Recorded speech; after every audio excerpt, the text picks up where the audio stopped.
Assalamualaikum warahmatullahi wabarakatuh. Alhamdulillahirrahmanirrahim. Pada siang hari ini kita masih diberi kesempatan bertatap muka secara online dalam keadaan sehat walafiat. Kepada yang terhormat Bapak dosen pengampu mata kuliah pendidikan kewarganegaraan dan teman seperjuangan yang saya cintai dan saya banggakan. Kami dari kelompok 2 akan mempresentasikan lewat video tentang identitas nasional dan masyarakat madani. Saya Hanina Imah sebagai pemateri 1 dan Mbak Asrul Eka Safitri sebagai pemateri 2 dan Risa Khairul Anam sebagai pemateri 3. Langsung saja kita ke materi. Yang poin A, pengertian identitas nasional. Istilah identitas nasional dapat disamakan dengan identitas kebangsaan. Secara etimologis, identitas nasional berasal dari kata identitas dan nasional. Kata identitas sendiri berasal dari bahasa Inggris yang memiliki pengertian secara harfiah, yaitu ciri, tanda, atau jati diri. Sehingga, dengan kata lain, kata nasional merujuk pada konsep kebangsaan.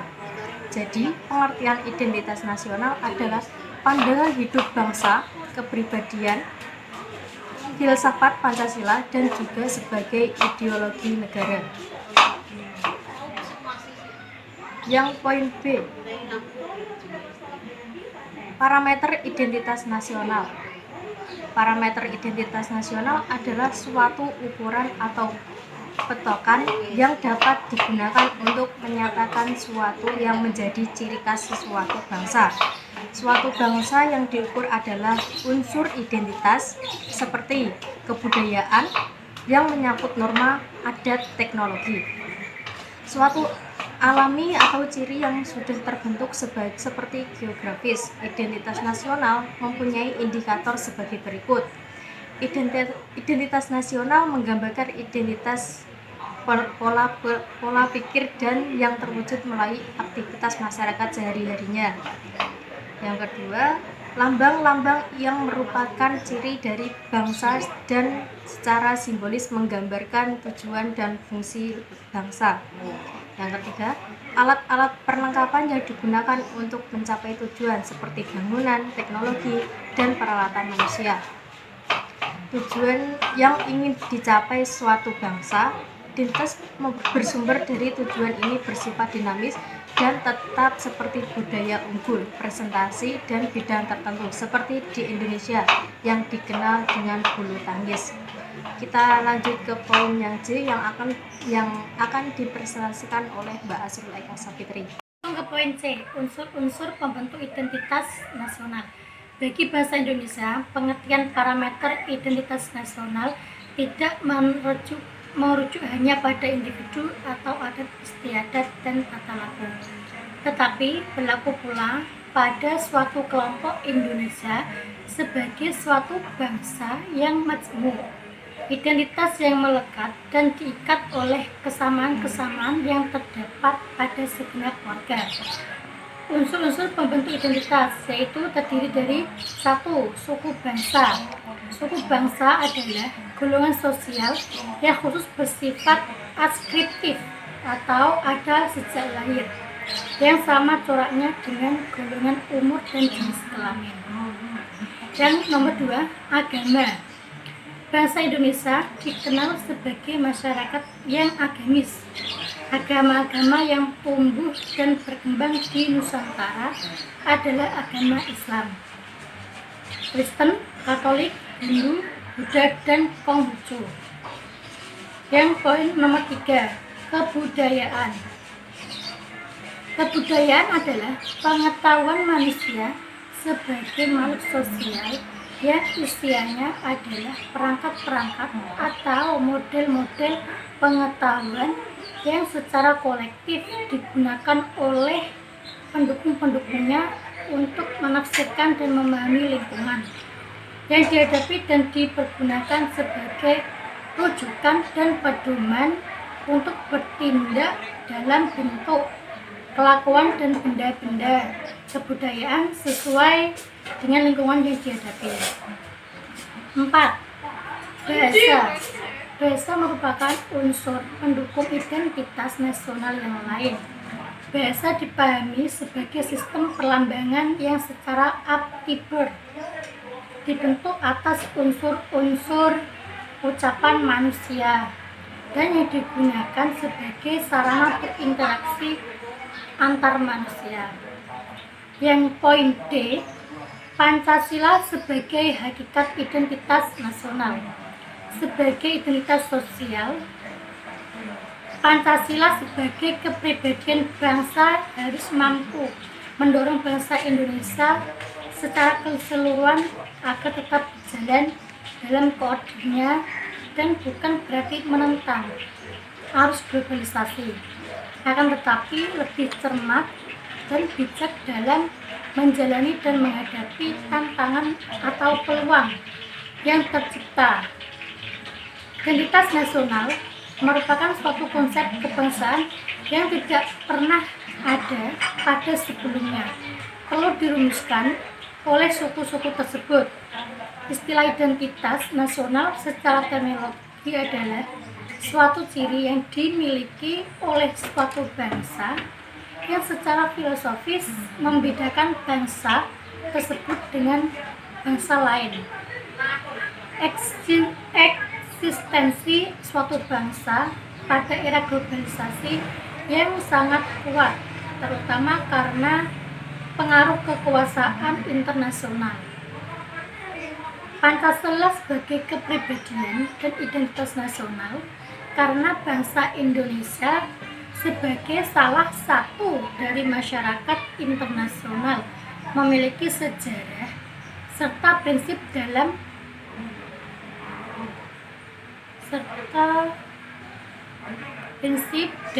masyarakat,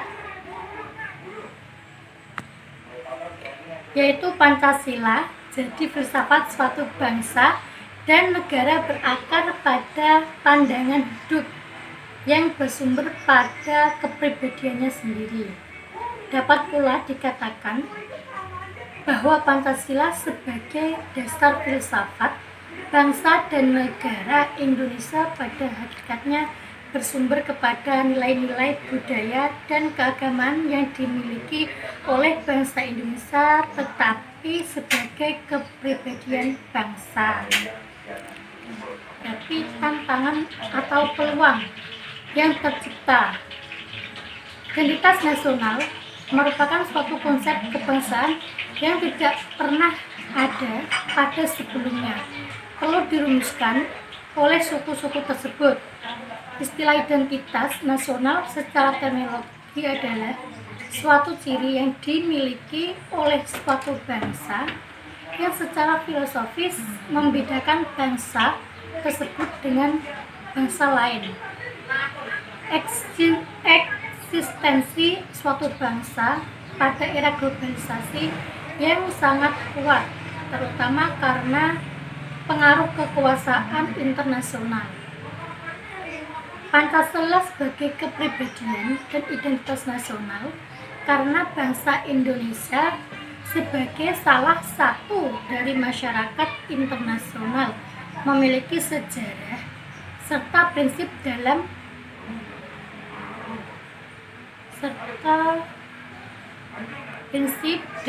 masyarakat, yaitu Pancasila jadi filsafat suatu bangsa dan negara berakar pada pandangan hidup yang bersumber pada kepribadiannya sendiri. Dapat pula dikatakan bahwa Pancasila sebagai dasar filsafat bangsa dan negara Indonesia pada hakikatnya bersumber kepada nilai-nilai budaya dan keagamaan yang dimiliki oleh bangsa Indonesia, tetapi sebagai kepribadian bangsa. Selanjutnya poin E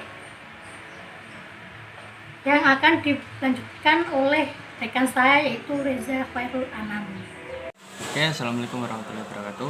Perkenalkan, nama saya Reza Khairul Anam dan sekarang saya akan melanjutkan materi yaitu tentang identitas nasional dan masyarakat madani. Oke, sekarang saya akan melanjutkan yang poin E, yaitu tentang karakteristik dan ciri-ciri masyarakat madani. Oke, sebelum itu, masyarakat madani merupakan masyarakat yang menjadi impian dari semua orang. Hal ini dikarenakan kehidupan dalam masyarakat madani ini sendiri yang beradab dalam membangun, menjalani, dan mampu memaknai arti bermasyarakat. Nah, apakah mungkin Indonesia bisa menjadi masyarakat madani? Nah, untuk itu sebelum kita membahas lebih lanjut, kita harus tahu apa ya itu artinya masyarakat madani. Oke, masyarakat madani adalah masyarakat yang berbudaya namun mampu berinteraksi dengan dunia luar yang modern sehingga dapat terus berkembang dan maju. Nah, dalam masyarakat madani, setiap warganya menyadari dan mengerti akan hak-haknya seperti kewajibannya terhadap negara, bangsa, dan agama. Nah, masyarakat madani sangat menjunjung tinggi hak asasi manusia atau HAM. Dan masyarakat madani adalah masyarakat bermoral yang menjamin keseimbangan antara kebebasan individu dan stabilitas masyarakat itu sendiri, di mana masyarakat memiliki motivasi dan inisiatif individual. Nah, masyarakat madani merupakan suatu masyarakat ideal yang di dalamnya hidup manusia-manusia partisipan yang masing-masing diakui sebagai warga dengan kedudukan yang serba serata dan sama dalam soal pembagian hak dan kewajiban.